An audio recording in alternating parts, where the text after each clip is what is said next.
दोस्तों नमस्कार। मुझे कुछ भी कहने की ज़रूरत नहीं है कि मैं किसके पास बैठा हूँ।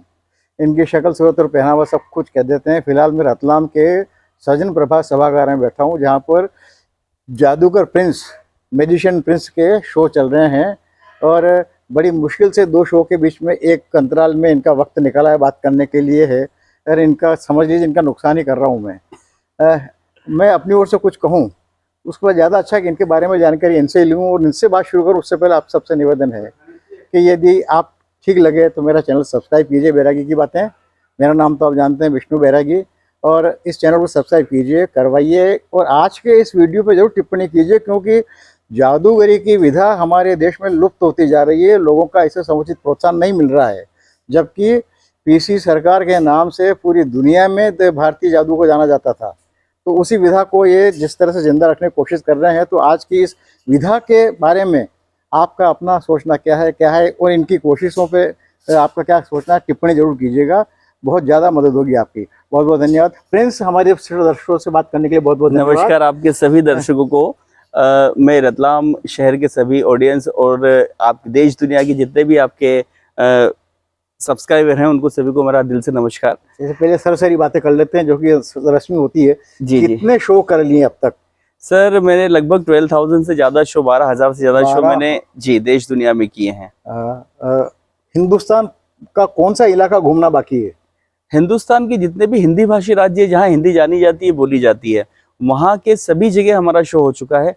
अब मुझे उन स्टेटों की तलाश है कि जहाँ पे हिंदी नहीं बोली जाती है, वहाँ जाके मैं कोशिश करूँगा कि वहाँ पे भी शो दिखाया जाए उनकी भाषा में।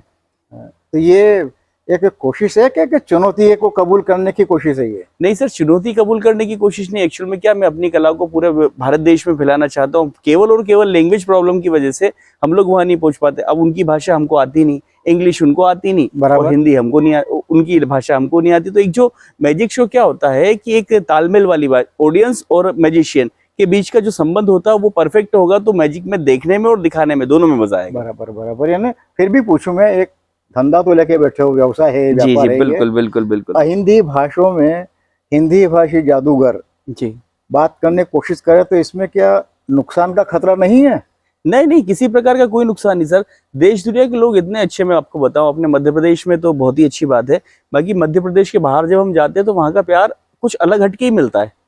गोया मैं तुम्हारी बात को इस तरह से कहूँ कि जादू की अपनी भाषा होती है जिसे समझने के लिए किसी लिपि की आवश्यकता नहीं। बिल्कुल सीधी बात है।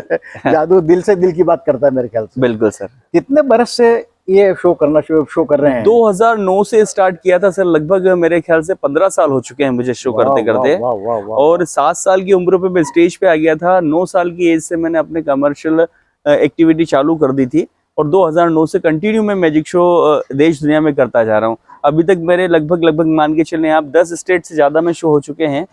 और आउट ऑफ इंडिया में मलाया, सिंगापुर, जर्मनी, यहाँ शो हो चुके हैं। नेपाल मेरा शो हो चुका है। और अब फिलहाल कोशिश यही है कि ये सफर लगातार चलता रहे और आगे तक जाता रहे। बहुत अच्छी कोशिश है। मैंने आपको बहुत शुभकामनाएं। ईश्वर आपकी सारी कोशिशें भी कामयाब करें और आपकी सारी मनोकामना भी पूरी करें। पर एक इसमें सबसे बड़ी बात क्या है कि लोगों की सोच ये बन चुकी है कि मैजिक शो बच्चों के लिए होता है। पर नहीं, गलत है ये सोच, बिल्कुल गलत है। मैं आपको बताऊं, मैजिक एक वो कला है जो देश की सबसे सर्वश्रेष्ठ कला है, पहली बात। दूसरी बात, मैं आपको एक चीज और बताऊं कि मैजिक, मैं कह रहा हूं कि 90 ईयर का जो व्यक्ति बैठ के और जिसको अच्छे तरह से दिखना और सुनना हो सकता हो, वो व्यक्ति भी मैजिक शो देखेगा। और मेरे शो के अंदर यदि वो बोले कि 5 मिनट भी मेरे को अच्छा नहीं लगा, या मैं आके मेरा टाइम खराब किया, या मैंने पैसे खराब किए, तो ये मेरी गारंटी है कि उसके टिकट का 10 गुना पैसा मेरा वापस करूंगा मैं। बच्चों के लिए मैजिक नहीं है, मैजिक सबके लिए, और बच्चों की सोच से तो बहुत आगे है मैजिक। मैं इस सवाल को आगे करने वाला था कि जादूगर को लोगों से क्या अपेक्षाएं हैं जी, लेकिन ये तुमने मेरे बिना पूछे मेरे सवाल का जवाब दे दिया। बहुत बहुत धन्यवाद। लेकिन जो बात आपने कही है जी, वो बात लोगों तक कैसे पहुंचेगी? जैसे मैंने अपनी पत्नी से कल कहा जी, आपने मुझे कहा था कि शो देखने के लिए आइए। जी जी, मैंने मेरी पत्नी से बात करने कहा तो उसने भी यही कहा कि अब इस उम्र में क्या देखना, बच्चों के लिए अपना सब देख चुके। तो आपकी ये बात है, आपकी भावना है, ये लोगों तक कैसे कम्युनिकेट हो पाएगी? बस यही मुझे समझ में नहीं आ रहा। हम लोग पब्लिसिटी के माध्यम से भी समझाना चाह रहे हैं, बाकी लोग इस बात को पता नहीं आगे तक क्यों नहीं। मैं आपको बताऊं कि बच्चों की सोच से तो बहुत आगे की चीज है। यहाँ साइंटिस्ट की सोच खत्म हो जाती है, वहां से हमारी सोच चालू करके हम हमारा मैजिक बनाते हैं। तो बच्चों की सोच से तो परे है। हाँ, केवल ये कहते हैं कि बच्चे हैं, जादू देखना है, बच्चे हैं, जादू देखना है। मैं कह रहा हूँ कि 90 ईयर इसलिए बोल रहा हूँ कि सबसे ज्यादा एज हो गई मैजिक शो देखने वाले की, सबसे ज्यादा एज हो गई। हर एज का व्यक्ति यदि कुल मिला के इंटरटेन नहीं हो पाए तो ये हम मेरी श्योरिटी कि यदि वो ऐसा बोल दे कि नहीं आके हम लोगों ने समय खराब किया या पैसे खराब किए, तो ये मेरी गारंटी कि उनका समय के जो पैसा उन्होंने जो टिकट लिया उसका 10 गुना पैसा मैं वापस करूंगा। आपकी इस बात को मेरे दर्शक तो समझ जाएंगे, वहां तक तो संदेश पहुंच गया, लेकिन मेरी चैनल बहुत छोटी चैनल है बहुत सीमित क्षेत्र तक ये बात आपकी बात पहुंचेगी, और वो सब भी इस बात से सहमत हो कि अपना आपको मानसिक रूप से कितना तैयार कर पाएंगे, वो बात की बात है। बिल्कुल सही लेकिन फिर भी थोड़ी एक कठिनाई तो मैं फिर अपनी बात दोहरा रहा हूँ कि सामान्य लोगों तक आपकी ये बात जो बहुत महत्वपूर्ण है, जो इन्हें इसके विकास में और इसके प्रगति में बहुत बड़ी बाधक है, तो लोगों तक पहुंच नहीं रही है। इस संदेश को आप कैसे पहुंचाएं, इसके तरीके क्या हो सकते हैं? सर, हम लोगों ने सारे तरीकों के प्रयास कर लिए, बाकी ये बात पता नहीं क्यों आज मैजिक की क्रेज में आपको बताऊं कि हम लोग जहां जिस भी शहर में जाते हैं 1-1.5-2% लोग पहुंच पाते हैं। बाकी मैजिक इतना अच्छा एंटरटेनमेंट है, इतना अच्छा है कि मैं कह रहा हूं कि यदि बंदा, और क्या क्या मांगते हैं आज, लाखों रुपए। आज रतलाम में हमारा 75,000 पर डे का खर्च है, और हम पब्लिक से क्या ले रहे हैं 200, 150, 200, 300 रुपए, और उसके अंदर वो मेमोरी दे रहे हैं जो पूरी लाइफ याद रहेगी। निश्चित रूप से। और उसके लिए भी मतलब हम लोगों को काफी संघर्ष करना पड़ रहा है। मैं आपको बताऊं कि अभी यहाँ तक पब्लिक बुलाने के लिए कितने प्रयास करने, इतना खर्चा, इतनी पब्लिसिटी करने के बाद भी रुझान नहीं है। मैं मेरा कहना, मेरे से मतलब नहीं है, कोई भी शहर में यदि लाइव प्रोग्राम आते हैं, सर्कस आते हैं, मैजिक आते हैं, या जो भी आते हैं, तो कुछ % लोगों को तो इंटरेस्ट लेना चाहिए। अपने 2 घंटे, अपने 200-400 रुपए के चक्कर में ये कला भारत की कला है जो आज बहुत आगे तक जाने वाली है, और इन कारणों से विलुप्त तो होती जा रही है, क्योंकि आज पब्लिसिटी के खर्चे महंगे हो गई। आज लगभग 30 लोगों का परिवार हमारे शो से चल रहा है, तो 30 लोगों का परिवार भी चल रहा है, प्लस पब्लिसिटी का खर्चा, प्लस हॉल का खर्चा, ये सब खर्चे मिला के इतना बड़ा खर्चा हो जाता है। और हमारी अपेक्षा क्या होती है कि एक बार आप 2 घंटे निकालो अपने पूरे के पूरे जीवन में से, 2-4-5 साल में एक बार हम लोग आते हैं। मैं आपकी बात सुन के मुझे दहशत होने लगी है।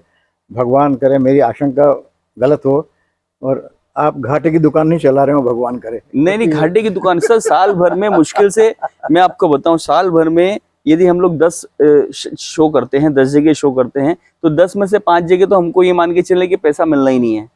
2 जगह लॉस जाता है और 3 जगह कहीं ना कहीं प्रॉफिट हो जाए तो किस्मत है। तो क्या इसे कहूँ कि ये पागलपन की सीमा तक जाके अपने शौक पूरा कर रहे हैं? बिल्कुल, बहुत सर। मैं आपको बताऊं, कोरोना के टाइम पे तो हमारी ये कंडीशन हो गई थी, लाखों रुपए के लॉस में जाके हम लोग शो चला। देखिए होता क्या है, मेरा एक जुनून है, जी, मेरा एक जुनून है कि इस कला को मैं इंडिया की कला है फिर से वापस आगे तक लेके जाऊं। बाकी उस जुनून के अंदर ऊपर वाला खैर साथ दे रहा है, बूंद बूंद दे रहा है, एकदम से नहीं दे रहा है। और मैं चाहता हूं पब्लिक से कि मैं नहीं, कोई भी यदि कोई भी कला, लाइव शो, सर्कस हुआ, जादू हुआ, या इस टाइप का कोई भी आता है तो उसको प्रोत्साहन जरूर दें। हमारी भारत की कला है जो आपके छोटे से प्रयास से विलुप्त होने की कगार से बच सकती है। चलिए, भगवान करे आपकी भावनाएं पूरी, और मैं भी अपने स्तर पर कोशिश करूंगा कि आपकी बात लोगों तक पहुंचाऊं, चैनल के माध्यम से पहुंचने की कोशिश कर रहा हूं। मुझे एक बात और बताइए, मेरी जिज्ञासा सबसे रहती है, आपको बहुत सारी सरकारी अनुमतियां लेनी पड़ती हैं? बिल्कुल लेनी पड़ती है सर। तो सरकारी व्यवस्था आपको कितनी मददगार होती है या कितनी बाधक होती है? कोई ऐसी बात मत कह दीजिएगा जिससे आपका नुकसान हो जाए। नहीं, नुकसान और फायदे वाली बात नहीं। देखिए, एक बात मैं आपको बताऊं कि परमिशन की प्रोसेस भी लगभग 8 से 10 दिन की होती है, और परमिशन में भी खैर इजी। और मैं आपको बताऊं तो महाराष्ट्र एक ऐसा स्टेट है जहाँ पे हमको किसी प्रकार की कोई परमिशन नहीं लेनी पड़ती। बात है, वहाँ की गवर्नमेंट ने बस ये है कि आप एक सूचना दो कि हम हमारा शो करना चाहते हैं, आपको हर तरह की जो सुविधा होती है वो मिलेगी। बाकी दूसरे स्टेटों में इस चीज के लिए हमको परमिशन लेनी पड़ती है, और परमिशन में कई प्रकार की, अब आप सोचते हैं कि अब हम लोग जाते हैं, बाहर के लोग रहते हैं, तो अधिकारी लेवल कहीं ना कहीं कुछ न कुछ सबकी अपनी अपनी अपेक्षा होती है, तो हमसे भी अपेक्षा रखते हैं। तो मैं चाहता हूं कि कम से कम हमसे तो ऐसा नहीं करें, वो शिष्टाचार नहीं निभाएं। बिल्कुल। दूसरा नंबर एक चीज ये होती है कि गवर्नमेंट की जितनी भी योजनाएं होती है या फिर समाज सुधार के लिए गवर्नमेंट जिसमें करोड़ों रुपया खर्चा करती है, वो चीज हम हमारे स्टेज से फ्री करते हैं। जैसे हम लोग नशा मुक्ति के लिए अपने संदेश देते हैं, बेटी बचाओ, किडनैपिंग, पानी बचाओ, पेड़ लगाओ, इस टाइप की बहुत सारी योजनाएं, किडनैपिंग के लिए भी, बेटी बचाओ बेटी पढ़ाओ के लिए भी, ये सारी चीजें हम लोग प्रचार करते हैं। सरकार की योजनाएं हम हमारे माध्यम से इसको फ्री ऑफ कॉस्ट प्रचार करते हैं हमारे स्टेज से 2 घंटे के शो में। यूँ कहूँ कि सरकार को फीस चुकाकर, सरकार से कोई पारिश्रमिक लिए बिना आप सरकार का काम कर रहे हैं। नहीं खैर, ये मैं भी एक भारतीय हूँ, मेरा भी फर्ज बनता है कि यदि मैं जितना भी इस चीज से मेरे 100 लोगों को बोलूंगा और एक व्यक्ति भी उस चीज में यदि मेरी भावनाओं को समझे और वो अपना काम करे तो मेरे लिए सौभाग्य की बात रहेगी। इतने शो किए हैं, पूरा हिंदुस्तान घूम लिया है, कभी कोई रिकॉर्ड वाला कोई पुरस्कार आपको मिला है क्या? बहुत सारे हैं सर, बहुत सारे हैं। बहुत सारे? एक तो सबसे बड़ी बात मैं आपको बताऊं कि मध्य प्रदेश का मैं रहने वाला हूं और इंडिया में सबसे कम एज का इल्यूजनिस्ट हूं, इस लेवल का शो दिखाने वाला, जिस लेवल पे मैं हूं आज। वाह वाह। पहली बात दोहराइए, मध्य प्रदेश का रहने वाला हूँ, मध्य प्रदेश के शाहजहाँपुर का है। जी, शाहजहाँपुर। और इल्यूजन दिखाने वाले सबसे कम उम्र के एकमात्र जादूगर हैं। हाँ, इंडिया में सबसे कम उम्र का मैजिशियन हूँ। है तो बहुत सारे, लगभग 300 से ज्यादा मैजिशियन हैं। बाकी इस टाइप का जो इल्यूजन शो मैं लेके चल रहा हूँ, उस टाइप में यदि हमारी ऑल इंडिया में रैंकिंग की जाए तो सबसे कम एज मेरी है, पहली बात। दूसरी बात, इंडिया में सबसे फास्ट ड्रेस चेंज करने का अवार्ड मेरे पास है। Within a second dresses change हो जाती है। ये रिकॉर्ड ऐसे हैं जो मेरे नाम ही है पूरे भारत में। क्या बात है। और इसके अलावा खैर रिकॉर्ड तो इतने सारे हैं, बहुत सारे पुरस्कार भी मिले हैं। बाकी वो सब नॉर्मली है, किसी में फर्स्ट है, किसी में सेकंड है, और इस टाइप के काफी सारे। 15 साल में अब मैंने कितने मिले वो तो मुझे रिकॉर्ड है। बाकी ये 2 चीज तो इस टाइप की है कि ये 2 मैं अकेला हूँ इसमें। इंडिया में कोई मेरा तेज कपड़े बदलने वाला और सबसे कम उम्र का इल्यूजनिस्ट। और मैं आपको एक चीज बताऊं कि अभी आप मेरा शो देखेंगे, मेरी उम्र के हिसाब से मैंने अपना मैजिक शो भी उस टाइप का बना रखा है जिसको आज के जमाने का जादू हम बोल सकते हैं।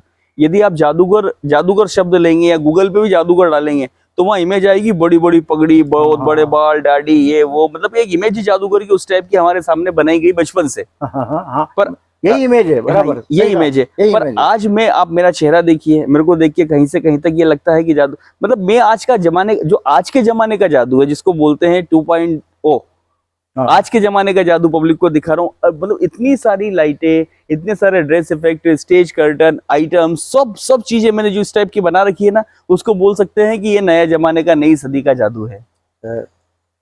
जादू के व्यवसाय को लेकर मैजिशियन प्रिंस की कोई महत्वाकांक्षा?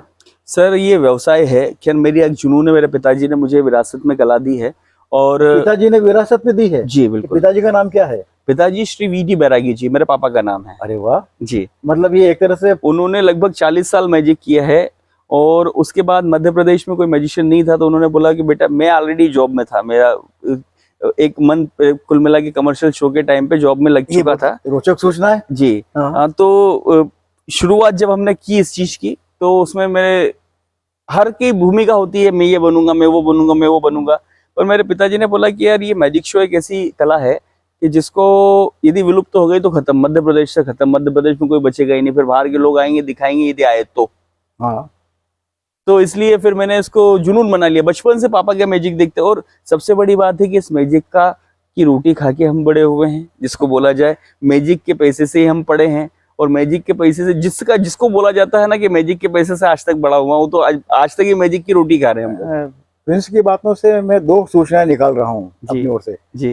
पहली बात तो ये है कि ये प्रिंस का पैतृक व्यवसाय, खानदानी व्यवसाय है। बिल्कुल हो गया। दूसरा, यदि आपके पिताजी ने 40 वर्ष तक काम किया है, 40 वर्ष से संघर्ष किया, तो मुझे लगता है कि आज जिसे स्टार्टअप कहते हैं जिस भाषा में, जी, मुझे लगता है कि शायद जादू का भारत का सबसे पहला स्टार्टअप आपके पिताजी ने शुरू किया होगा। नहीं, पिताजी ने तो बहुत बाद में किया, उनकी एज के पहले काफी सारे।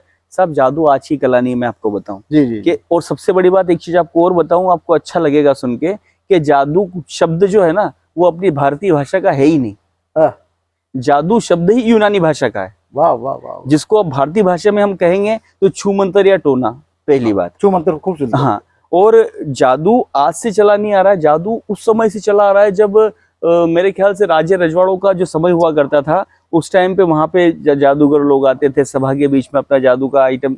मदारी हमारी शुरुआत, जिसको हमारा देखा जाएगा तो मदारी से हम लोग इस चीज को धीरे धीरे डेवलप करते हम यहाँ तक लेके आए। तो इसकी शुरुआत जो है वो मदारी से है। सामंती काल में सामंतों का बड़ा प्रश्रय मिला, राजा से इस विधा को काफी मिला इसमें। जी बिल्कुल। मेरे पास बहुत ज्यादा सवाल नहीं, आप और कुछ कहना चाहते हो बताएं मुझे। मैं बस यही चाहता हूं कि पूरे दर्शकों से आपके और जितने भी दर्शक आपके हैं उनसे यही निवेदन है कि ज़्यादा से ज़्यादा संख्या में कोई भी लाइव आर्टिस्ट आपके शहर में आता है तो उनको प्रोत्साहन दें, उनका शो देखने जाएं। 10 लोग हैं, 10 नहीं जाएं, 2 जाएं, बाकी जाएं जरूर। ये मेरी गारंटी है कि आप मेरा शो देखने 2 लोगों को लेके आए तो पूरे परिवार को लेके फिर से आएंगे। चलिए, बहुत बहुत धन्यवाद। मैं कोशिश करूंगा कि आपकी बात और आगे तक व्यक्तिगत स्तर पर पहुंचाऊं और मेरे सारे दर्शकों श्रोताओं की ओर से आपको बहुत बहुत शुभकामनाएं, आपकी बहुत बहुत मनोकामनाएं धन्यवाद पूरी हों। जो लोग राजनीति से जुड़े हुए हैं मध्य प्रदेश में और सत्ता की राजनीति से जुड़े हुए हैं, वो प्रिंस की इस बात को अंडरलाइन करें और आगे तक पहुंचाएं कि महाराष्ट्र में इन्हें कोई टैक्स नहीं चुकाना पड़ता है।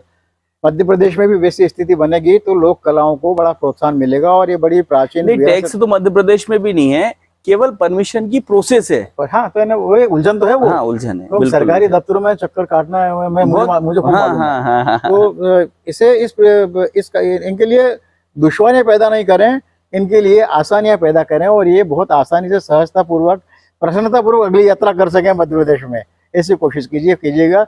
मुझे लगता है कि आपकी बात आपकी प्रिंस से बातें आपको अच्छी लगी होंगी और आप इस वीडियो को आगे तक जरूर पहुंचाना चाहेंगे, क्योंकि ये वो काम कर रहे हैं जो काम हम सब ने करना चाहिए। हमारी विरासत को सुरक्षित रखते हुए आगे बढ़ाने का काम, इनकी मदद कीजिए और इनके शो जहाँ भी हो रहे हों देखने के लिए खुद भी आइए।